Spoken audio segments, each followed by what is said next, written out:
Welcome to a special crossover between Howe's Things, a podcast from the David A. Howe Public Library, and This Endorian Life, a Star Wars podcast from the Radio Meanwhile Network. My name is Steve Rudd. I'm Amanda Smith from the David A. Howe Public Library. And I'm Nick Gunning from both. You love saying that. I know. It's a good time. Is this our third year together, gang? I know we've all have other histories, but I think this is our third crossover episode. Man. Or is it our fourth? Well, Amanda, you and I have done a couple, but I feel like together. Let's see. Every year. Let's see. We did Alphabet Squadron. Mm-hmm. We did that Han and the Princess and the Scoundrel. Princess and the Scoundrel. Man, and now today. So this is number 3. Okay. Yeah. Well. I was remembering the approaching storm. Yeah, that's just you and me that we did in 2020 during the heart of the pandemic. Good times. Oh, good wow, times. man. All available, soundcloud.com/allthebooks, everybody. But anyway, let's open up our books and see where our bookmarks are at.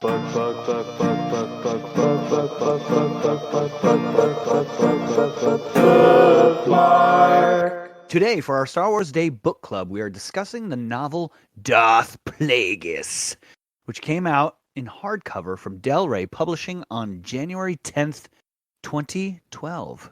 Look at that. The world did not end and we got this book. Yeah, it's true. Two things. That's great. The book was written by James Luceno. It was illustrated by Torsten Nordstrand. That's the cover art.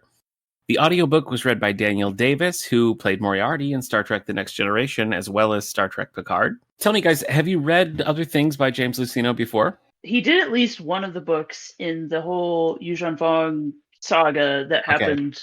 No longer considered canon. I think it was The Unifying Force is the one that I remember, but I don't remember if he did other ones as well. Okay. Well, he is our feature created today. So James Luceno has written several Star Wars novels throughout the different eras, notably the Anakin Skywalker novels Labyrinth of Evil and Dark Lord. He's also written several novels in the New Jedi Order series and the Rogue One novel Catalyst. It's the only one that I've read of his prior to this.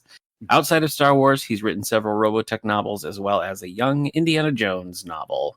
I read Tarkin. I thought that. Oh, Tarkin. Yeah. I feel like I really liked how Tarkin was written because it sounded like the way he writes sounded like the way Tarkin would talk. But then this. Oh, that's fair. This for me was like, I don't know. I started with the audiobook. We'll probably talk about that later. I started with the audiobook and I just could not do it anymore. I had to just read it. I had a similar experience. But yeah, Tarkin, I really enjoyed that book. Really, I thought that one was not long enough. Mm. And so it's much shorter than this. I think. Okay. I don't know. This one certainly felt long. Yes. You did a great job talking. I thought you did a good job on that. Okay. Yeah. See, I didn't really enjoy Catalyst, but I think that's tricky because, Rogue One in itself is sort of a prequel to something we know is going to happen. So to read a prequel to that prequel was just like a little too much for me. And I feel like there's a little bit of that in this today. Like we know every step of the way where everything's going, and it was kind of hard for me to bite in. But Steve, you want to hit us with the publisher's summary before we start breaking this down?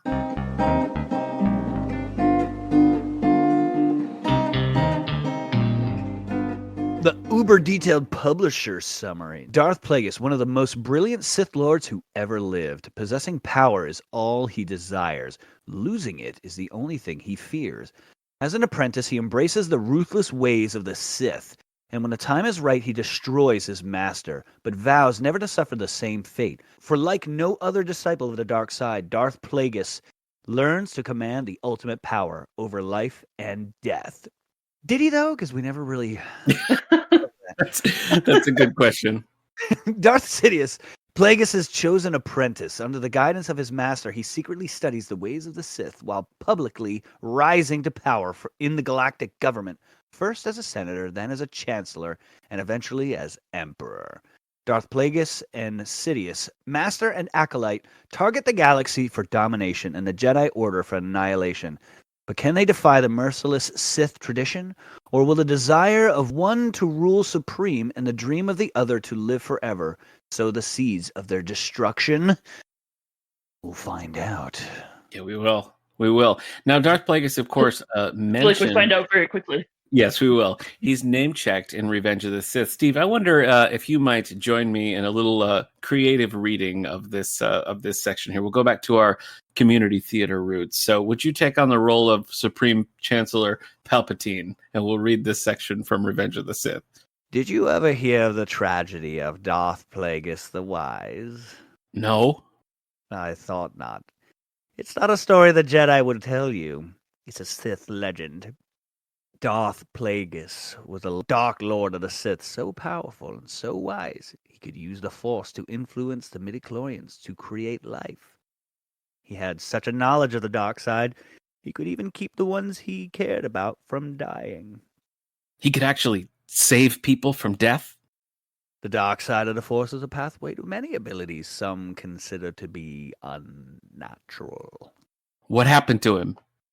He became so powerful, the only thing he was afraid of losing was his power, which eventually, of course, he did. Unfortunately, he taught his apprentice everything he knew. Then his apprentice killed him in his sleep. Ironic. He could save others from death, but not himself. Is it possible to learn this power? Not from a Jedi. Bravo. Steve, I had chills. Nice. Great. It got a little Connery in there just for a little bit. Just for a little bit. If you could have hit me with a Junior, the floor's on fire. And the chair. Then maybe. So this is pretty much all we get in Revenge of the Sith. We get this little cautionary tale, and that is the framework for this story. So do we all do parts of audiobook? How did we read this? I did most of it via just like reading the book itself, and then the audiobook came in and I listened to the last 3-4 hours or so on audiobook. Okay, Steve, what about you? I started with the audiobook. Yeah, right. It was all right until it really got into, you know what it was for me? Palpatine kind of really annoyed me the way he read him, but then once we hit like Chancellor Valorum, I was like, did this guy even watch the movies? It's not even close to Chancellor Valorum. Like, he didn't even get like Chancellor Valorum. Yeah. Like, not even close. And it was one point where it was Palpatine talking to Valorum, and I was like, their voices are so close. I don't actually know who's talking right now. Yeah. So I was like, I can't do this anymore. I mean, that was probably about halfway in. I had a pretty similar experience. I started, I probably got about halfway listening to the audiobook, and then I switched to the book, and I did enjoy it more just reading it. But I also feel like the second half of the book picks up a little bit over the first half as well, once we start getting into like the Phantom Menace era. The thing that drove me crazy about the audiobook was, like you said, Steve, like not only were the voices just like not right, but there were weird pronunciations. Like if he said Cephodias one more time, one more time, I was going to lose my mind. I know. So every year, Amanda and I swear that we're not going to talk about this just around the library so we can be fresh for the podcast, but every year we fail. And one of the things that we were talking about in my office yesterday was the fact that they front load it with Plagueis' death. Like, we know it's happening. Like, we know it's coming. But like, two. Yeah. So it's Plagueis' master's death as the prologue. Yeah. And then the first chapter is Plagueis dying. And I was just like, wait. Yeah. What? Like, yes. Do we need a story now? Right. We all know that Plagueis dies, but like, save it for the end. Well, Nick and I had talked about it, and we had said that maybe it would have been more interesting if they'd left it open all the way through, because, Sidious is talking about it with Anakin, and he's like, he was this guy who mastered all these things and had this force healing ability, and that might leave the open door of, well, maybe he did make it. Maybe he's actually still alive. But instead they were like, and he dies. Yeah, they cut out. I think that's a really smart point, Amanda, because it really didn't cross my mind. But even the synopsis Steve just read, it's all about this guy mastering life and death, and is just like snuffed out, So like in there, it just was not about that. It was a tertiary aspect of the whole story itself. Was the life. But I really think Amanda's kind of nailed my biggest problem with this, is that like there just wasn't a lot of guesswork. Like we just know where it's going to the extreme. And I think because you don't really see Plagueis, you don't really know, like from the movies, all you have is this, like what Sidious says, like it really could have been a thing where he became some sort of like force spirit, or he had some sort of second life as some other sort of like Sith being. And I think like had that been dangled, had they even done that, like had that been what really happened, I feel like that would have been interesting. So without that and front loading it so much made it really Sidious's book, not Plagueis's book. Yeah, it really is. So they should have called it Darth Sidious with a subtitle of "And Darth Plagueis." Probably in smaller print. Yeah. Well, I read when I was doing a little research on this, I read that like the initial proposal for this book was that it was in first person as Plagueis, sort of like Sidious finds a holocron or something and learns like all this backstory on the master that he killed. And I think that also would have been interesting, you know, to kind of see it from his perspective. Yeah. Yeah, because you would have gotten more of the actual, like we get some of the backstory of Plagueis about him being abandoned on Megiddo, and it's not kind of his upbringing, but it's all very periphery. Oh, here's a wee bit of my backstory, but really it's not about me, which is fine. But it was a little misleading I felt like a little bit misleading with the title, but it not being strictly about him. Well, one of the things that appealed to me about this book when we were tossing different options around was I've been so frustrated trying to read Star Wars books, like the Catalyst, that Rogue One Catalyst book's a perfect example of this. I've been so frustrated by reading books that are so tied to like the canon and what happened to these characters. Mm-hmm. I liked the idea of reading one about a character who really, I mean, they could say pretty much whatever they want, but it still felt hamstrung by, we have to line it up with Phantom Menace. And I just don't really get that, I guess, you know, because I think it hurts the story to make it so locked in this way. Yeah. Well, I think we talked about that some when we did The Approaching Storm several years ago. Yeah. And just how Alan Dean Foster, they had to keep going back and be like, you can't do this, you can't do that. And he was far more tied than he was with other things that he'd written in the Star Wars field. So yeah, it's true. It's true. So I don't know. I do know that they said midichlorians 3,000 times in this book. So yes, that really bothered me because they really contradicted what midichlorians were for and the purpose of them. They've just been. They did seem a little different. Yeah. I mean, I read a thing from George Lucas basically saying the more midichlorians you have, the more powerful you are. Mm-hmm. Which is why, and someone could disagree. Fine, I don't care. But then what's the point of them going, whoa, his midichlorian count's off the charts, even higher than Yoda. So there is a significance in having more. In this book, it's doesn't matter. Doesn't matter if you have more. Yeah, you could be high in midichlorians, but you can be low in the Force. So like there's a disconnect between the two. Yeah, when I was young, the Force was an energy around you that you could connect to, like utilize and manipulate. Yeah. Some people couldn't, some people could. Then the midichlorians came around in the beginning of 1999 and the early 2000s, where it was like, okay, now it's a microorganism that is the Force, and then it became no. Midichlorians are a antenna in your body to the Force. So then it's like, okay.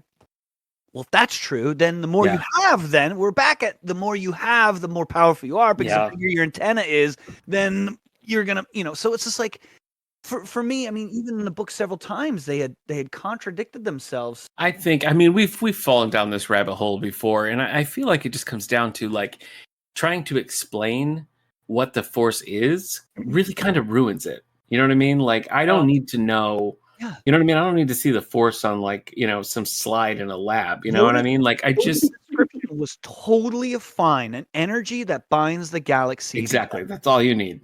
Right. Remember in the book, they talked about, extracting midichlorians from one being and putting them in another died, right? Yeah.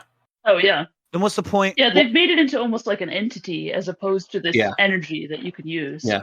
And so it's just like, so I guess Grogu, the whole trying to get the midichlorians out of Grogu. Somehow Moff Gideon figured out what went to the grave with Darth Sidious the first time. It's just a road to nowhere. That's the thing. It's like the more you break it down, the less interesting it becomes. And also, like, you just tie yourself in knots trying to make it make sense because, like, it inherently doesn't make sense. You know, it's supposed to be mystical. That's the point. The more you open it to having a contradiction or a mistake. So it's a little more like it's actually similar to the quote that Leia gives in episode 4 with Tarkin, where she's like, "The more you tighten your grasp, the more star systems slip through your fingers.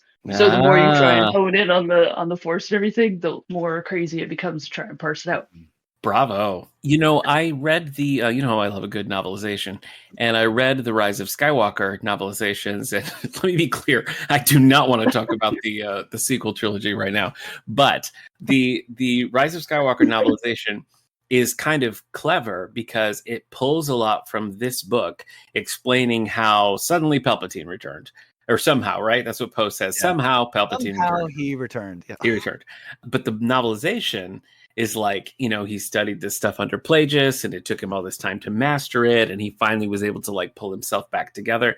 And I felt like, oh, that's a clever use of what's sort of already like groundwork that's been laid to explain something that doesn't really make a whole lot of sense. So I did appreciate that. What are some of the things you guys liked about the book? Amanda, how about you? What are some things that stood out as like, oh, that's interesting? So some of the interesting elements for me were a bit more in like the second half of the book, where we got more into like the Phantom Menace realm, where they were introducing like Darth Maul and sort of giving just like snippets of his backstory. Yeah. I thought that was quite interesting. And then just like the interesting play that Palpatine and Plagueis had when they were like influencing the rise of different royalty in the Naboo system, but also like manipulating them along the way to just use them as, you know, their jumping stone of increasing their own power, but also putting all these like different chess pieces in place. It was just interesting how Naboo itself was like one of their prime placements as opposed to like some other core world. So yeah, those things probably more will come to me, but those things in particular stuck out. Yeah, that made sense. I liked the stuff about how specifically he was trying to sort of like he underestimated Padme and was like, oh, let's make it so that she's the queen and then I can like maneuver a little better. And, you know, it ends up being this like huge mistake in the long run. Right. But yeah, some of the same things appealed to me. I mean, like when we first sort of see how Darth Maul comes into play, like I'd never really thought of that before. Like I just hadn't really given much thought to like, I wonder the backstory there.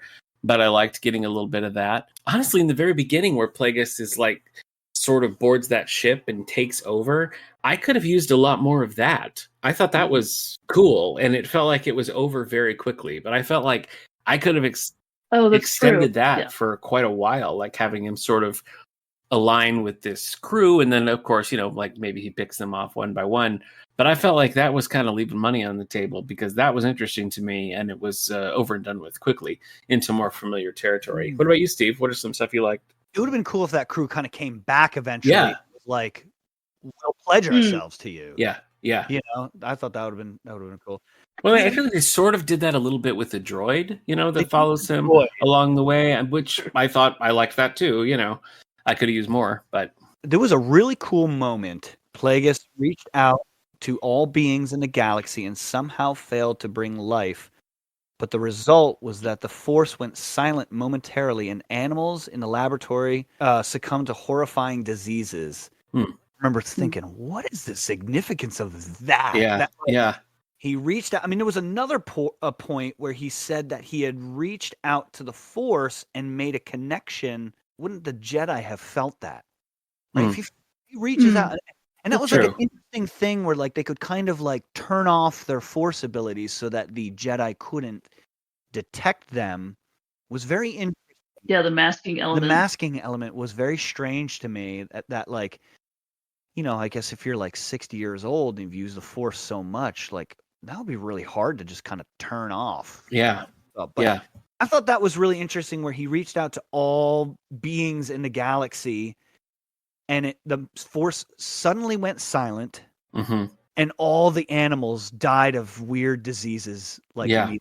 And it's just like, yep, that's great. So for me, like, I found it difficult when they kind of referenced that the Force seemed like it was almost intelligent. Like they you got to reach out.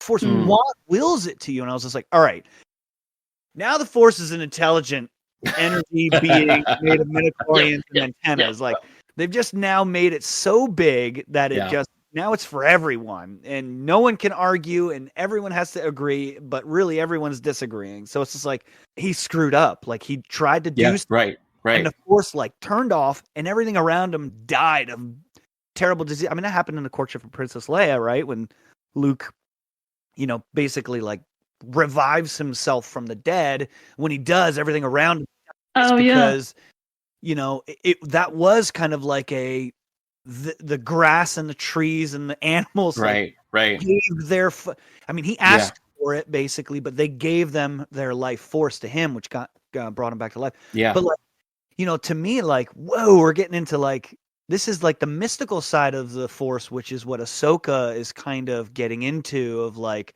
the sorcery and magic aspect of. I thought they were going to use that whole reaching out to the Force thing to try to connect with other beings. I thought at the beginning of that they were going to use that as a trigger point of, and this is how Anakin was brought to being.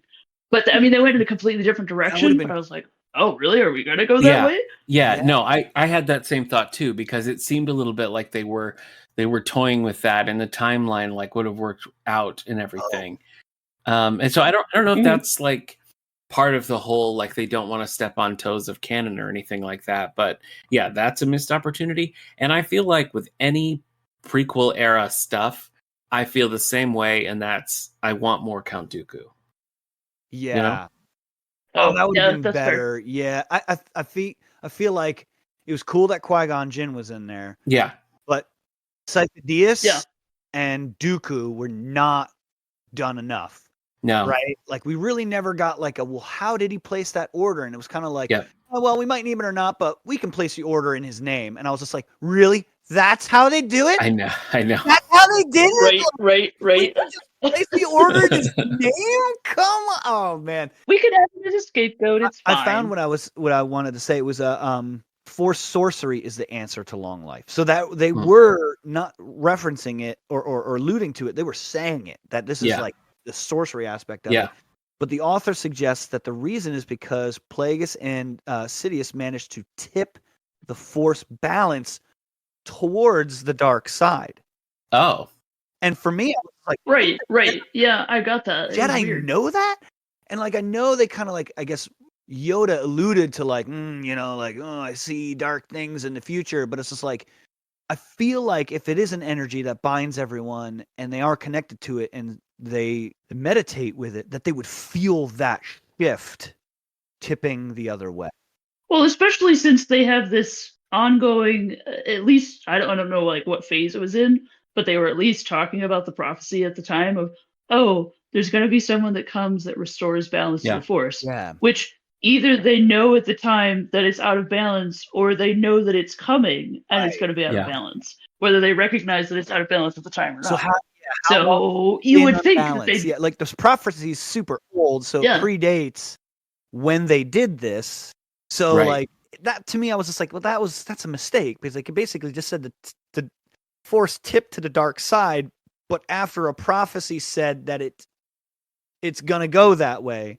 So I don't know. It's like, to me, I thought that was very strange that they added that in there, but it's a pretty significant thing to say that like the Force suddenly tipped to the dark side. Yeah. Right, and that they could somehow make a deal. Like you said, it's almost as though it has become an entity. Yeah, and it's like, wait. But it does throw into kind of chaos, just the idea, at least that I had growing up, of it being like, oh, it's this energy that you can access and utilize, but it doesn't have any will of its own. But at least in this book, it definitely comes across more as this, it has some level of sentience, it seems, and it can be influenced or corrupted, or I don't know. It was a little strange. There was the question, too, in the book I thought was very cool when Sidious asked, is the dark side stronger? And Plagueis is like, oh, yes. Oh, it is. It's stronger.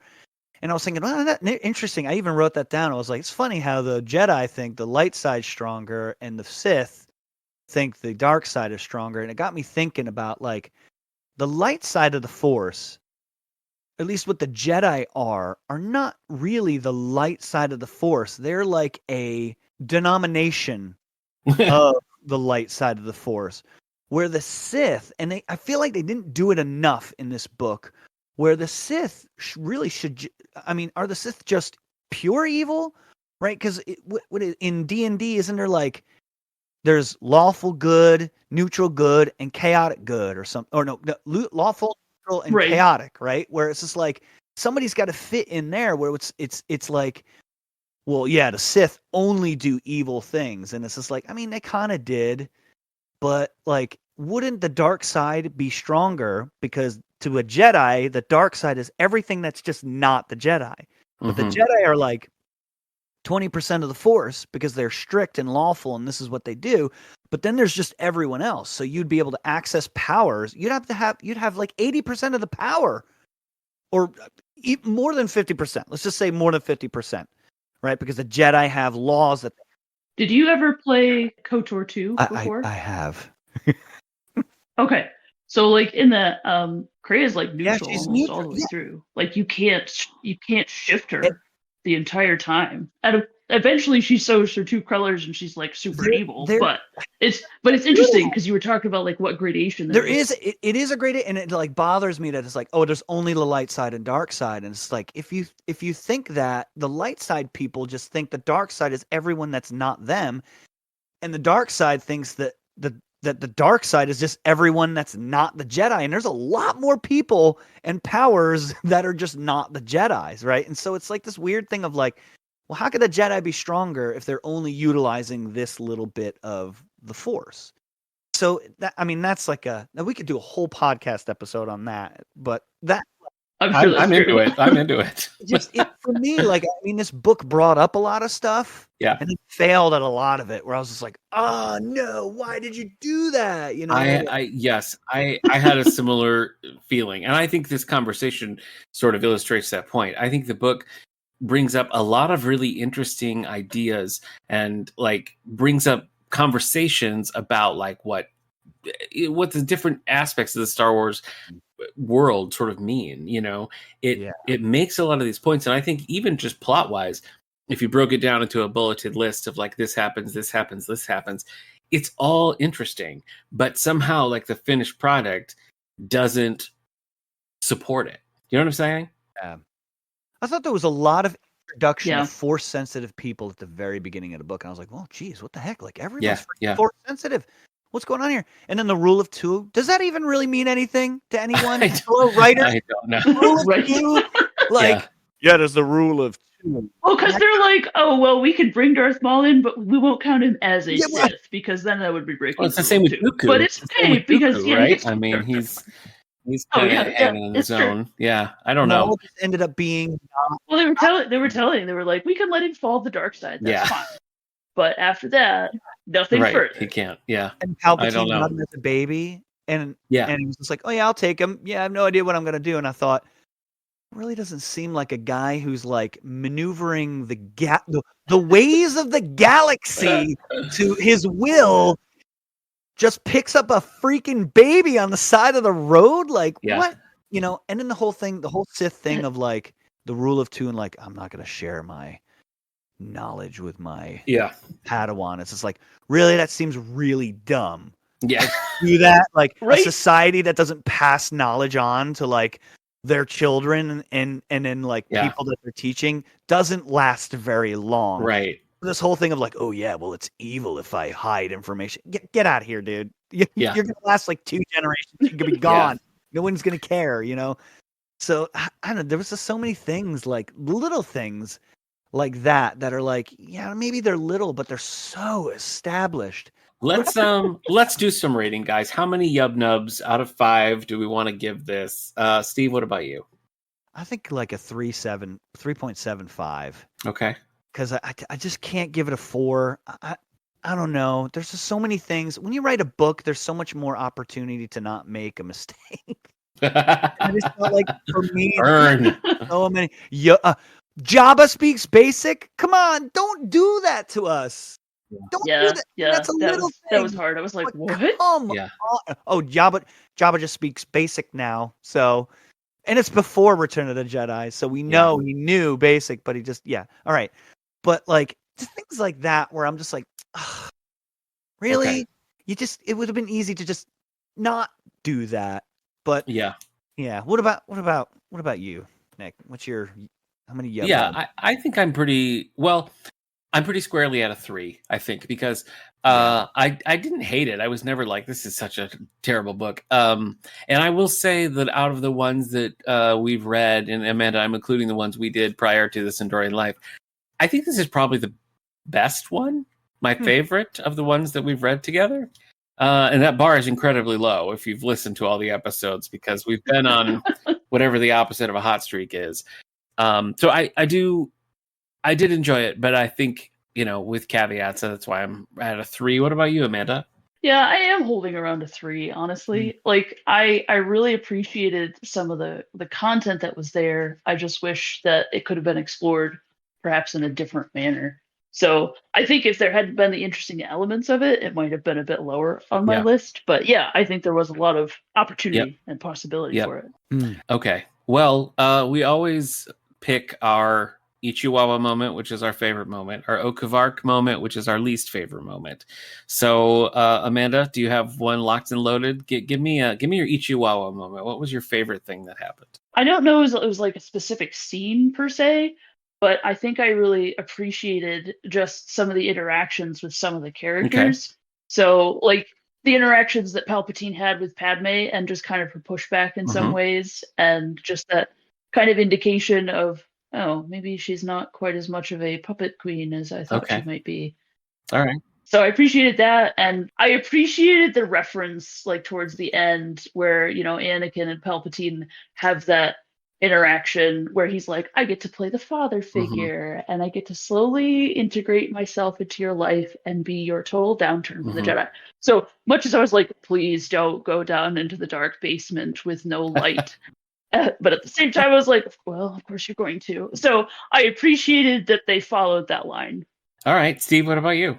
For me, I thought there was one point where Palpatine, I think it was Palpatine, realized, maybe it was Plagueis, realized that the Jedi Order must fall from within, was really cool foreshadowing. Okay. And I feel like, in my opinion, the prequels didn't do a really good job of making the Jedi seem bad in a certain way, right? Because in this book, they did a very good job of there was this one point where it was just like, yeah, the Jedi are they call themselves guardians of peace and justice, but they really were becoming just the hand of the Senate. Yeah. Doing the bidding of the Senate. And everyone was like, well, the Jedi are doing the bidding of the Senate. We know the Senate and everyone there is evil. So are the Jedi really guardians of peace and justice if they are at the behest of the Senate? I thought that was really good, because then it's easier for Anakin to go over to the dark side. The prequels did a terrible job of that. Terrible. Well, one day he was like, oh, you know the way to live forever? Okay, I'll completely drop everything I have learned for the past 10 years of my life to follow this one statement you've said to me without any proof whatsoever. So I feel like the council, like in the prequels, the Jedi Council kind of does Anakin dirty because they don't trust him, and they over and over express they did him dirty because their distrust for of good him. reason, though. I think they did it. Well, for sure, good, but I think letting him be on the council but not making him a master, which was such a break from tradition, is just like, we don't trust you, but we want to control you, and it just adds to his feelings of isolation and resentment already. True. So I just think, from a managerial standpoint, guys, that was a big mistake. That's like promoting to a manager but not paying him. Yeah, exactly. Exactly. I mean, so. But it makes more sense why Dooku then made the shift, right? He made the shift basically for the same reason. He's just like, this is ridiculous. I can't do this. Which always brings me back to was the Empire wrong? Right? In a lot of the stuff they did, bold. The Emperor did give up his powers, at the very beginning of Episode 4. So, I mean, we could have that. That's another. Did not have Steve going pro Empire on my bingo card for this month, but I am. I Rebel Scouting. guess it could happen. Was the Empire wrong, or was the Jedi Order also wrong, or wronged Yeah. her? Well, I think everybody's know? wrong. I think that's kind of Yeah. what happens. It just They sort of, really I mean, do it's, make that in this book. Everyone yeah, does kind of. yeah.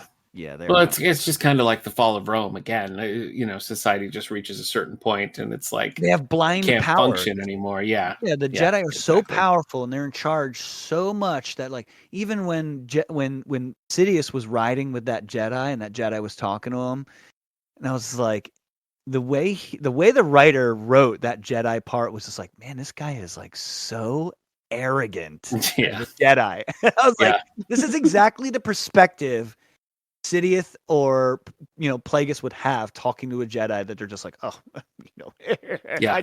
we just do whatever we want, Yep. And it's like, that's what it felt like. I was like, that was actually pretty good. I thought that was pretty good. Mine feels more frivolous, but it was my Ichiwawa moment is some deep cut references that I enjoyed. I always like when there's a little slide in there that, like, you might totally miss. One in particular for us, Steve, I'm sure that you caught it. But when they're talking about some people taking advantage of the power vacuum and sort of Sidious rising or Palpatine rising, they say they list some people who are going to benefit. So one of them being Prince Sizor, and the other, Steve, being Size from the Droid cartoons. Amanda, we finished the Droids cartoons, and now we're doing the Droids comics that go with them. Size from was a recurring sort of Crime Lord villain that we first learned about in the episode The White Witch, and I was kind of blown away by the inclusion there, because that is the deepest of deep cuts to have Size from mentioned in this. Yeah, and really, I mean, that's a fun Easter egg. Was, and especially because it's so relevant to what we've been talking about against our will for the most part, the Droids cartoons. So right, I love deepest that. Cuts would be Larry. That's true. The Flog, Larry. from the Ewoks cartoon. Amanda, if you're not watching these Ewoks and Droids cartoons, I gotta pick it up. It's probably a good call on your part. Oh, okay. There's stuff going on. I feel like we've already hit all the negative stuff, but let's quickly do a Okavark moment, the real, like, palm on the forehead moment. So mine was honestly when Palpatine made his bid for power and challenged sort of Plagueis. I was like, that seems kind of like a letdown. Honestly, I was expecting some actual battle of some kind, but instead Palpatine is just lightninging him very much like episode 6. Yep. Yeah, he's lightninging the respirator, and then he goes into this giant monologue, and I was like, yeah, okay, so very incredible. Yeah. You're gonna monologue and kill him, and then it's done. And I think part of the thing that really bothered me about it is that the Sith, their setup is, it's a rule of 2, and inevitably the Padawan is going to challenge the Master. Yeah. But both with Tenebris and his death, it was like, let me drop the ceiling on you, boom, and you're dead. Yeah. Yes, I win. Yeah. And so again, very, very short, very brief, but the kind of thing, very different. Yeah. But also just so abrupt and sudden, and the same with Palpatine. I'm going to lightning you. You're not going to resist me. I win. Yeah. So it just felt. It was. I had to write that one down too. Shockingly close to mine, because my Okavark was the death of our title character. The fact that it's broadcast in the beginning, I don't like, and the fact that it, like, when we've built a whole book around this character and this relationship, and we know that this is history repeating itself for him, like, it just felt like it should have had more weight, and it really did feel very like, and then he died.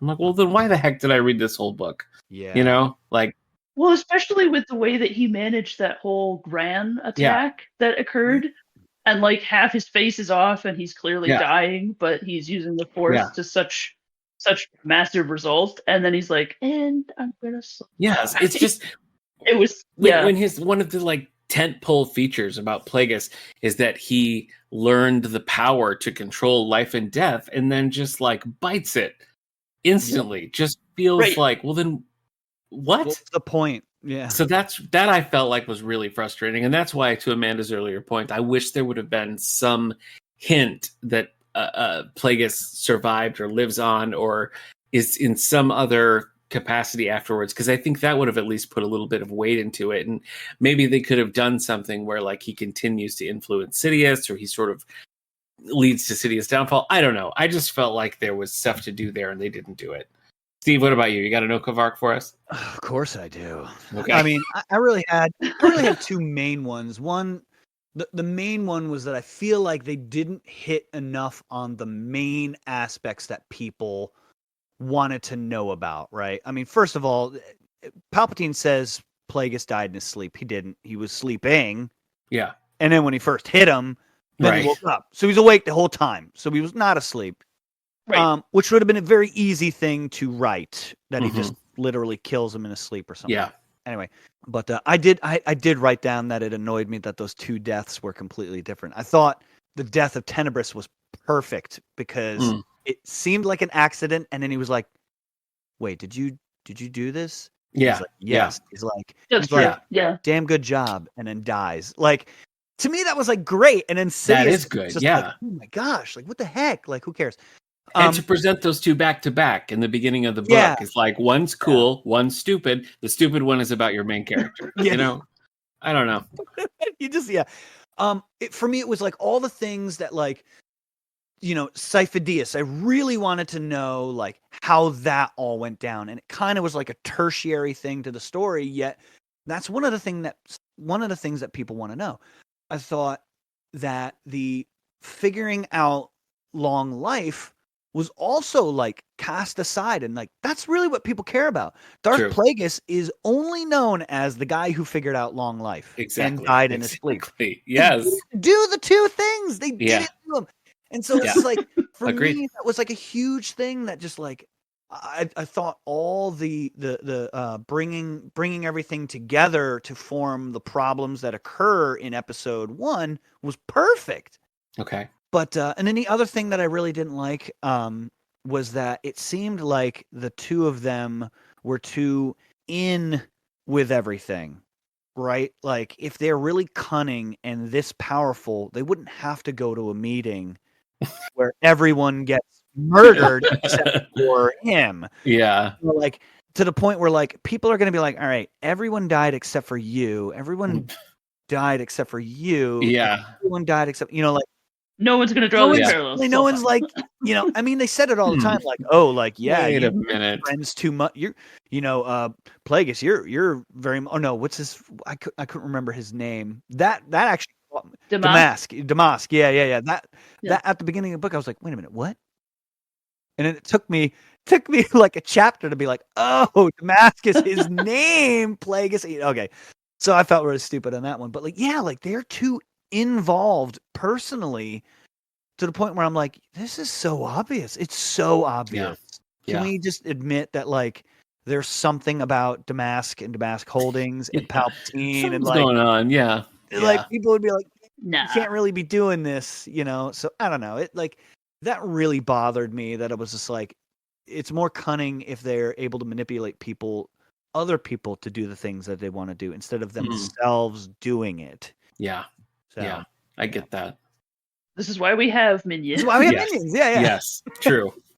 Okay, well, this is Star Wars Day, and I think we should end on an optimistic note. So let's do a lightning round where we each recommend a Star Wars book that we like, and let's try to make it a deep cut so nobody can say the words Timothy or Zahn. Okay, that's the rule. Okay. All right. I've already besmirched the sequels, so I'm going to choose a sequel series book that I actually really like, and it's called Poe Dameron Free Fall, and it's by Alex Segura. It's set sort of in Poe's younger years, and it fills in the relationship with him and Zori, who is featured in Rise of Skywalker. And I felt like the book did a really good job of telling an original story while also adding like a backstory and context, not just to this relationship in Rise of Skywalker, but to Poe as a character. Like it really fleshes things out in a way that I think actually adds to what you see on the screen. And I was pretty impressed by it. So it's Poe Dameron Free Fall. Does anybody have an original trilogy book recommendation? I do. Okay. I bring it up a lot. The Courtship of Princess Leia. Okay. Love it. Okay. That's book. I know it's Don't let the title discourage you. It is way better than The Princess and the Scoundrel. There's a new love triangle between Princess Leia and then the prince or something of what is it? Is it of Dathomir? I can't remember. They're on Dathomir at some point. There's a lot of Dathomir. Yeah. No, it's the Hapes cluster. Oh, or the Hapes cluster. That's right. Yeah, yep. But there's Dathomir. I mean, we get the first introduction of Dathomirian witches, and you get rancors and like. I think it's like a. That is a fun, yeah. It's Dave Wolverton wrote that. It's a good one. It's a really good. It's like it reminds me of like a romantic action movie or something. That is literally what it is, and it's so good, and it has everyone. So you hit every Luke, Han, Leia, and everything like that. Some new characters, but great. Geez, I'll do like Truce of Bakura was really good. I thought that was good. Yeah. That's also a fun one. I like in Courtship where Han goes into a poker game to win a planet so he can be a king to match Leia's royalty. I think that's a pretty fun. As cool as pretty fun little addition. All right, well, Amanda, that leaves a prequel trilogy for your recommendation. What do you got for us? So from my end, I would recommend the Republic Commando series by Karen Travis. It's I think it's a 5-book series that she's got that kind of follows this clone squad throughout the Clone Wars and the interactions that they have together, but then also just with like some of the Jedi that they're typically paired with. And like it explores them as human beings more as opposed to just like seeing them as great. We have the people we need to fight this war. Forward we go. And it leads all the way up to like Order 66. And then I think there's like a follow-up book called 501st. So it's like the development of that group, but it kind of arcs with the Republic Commando game. It's not the same squad, but they do interact with Great that game. I love that squad. game. Oh, I do love that game. It's so good. I wish they would make a sequel to actually bring it closer. But yeah, that's the series I would recommend. That's a good pull. I only ever read the first of those, but I always intended to read more, and for whatever reason, I just didn't. So, okay, so that's prequel trilogy. We got Republic Commando. For original trilogy, we got The Courtship of Princess Leia and Truce at Bakura. You got that one in there. And for the sequel trilogy, Poe Dameron Freefall. So there's a little Star Wars magic for you guys on Star Wars Day.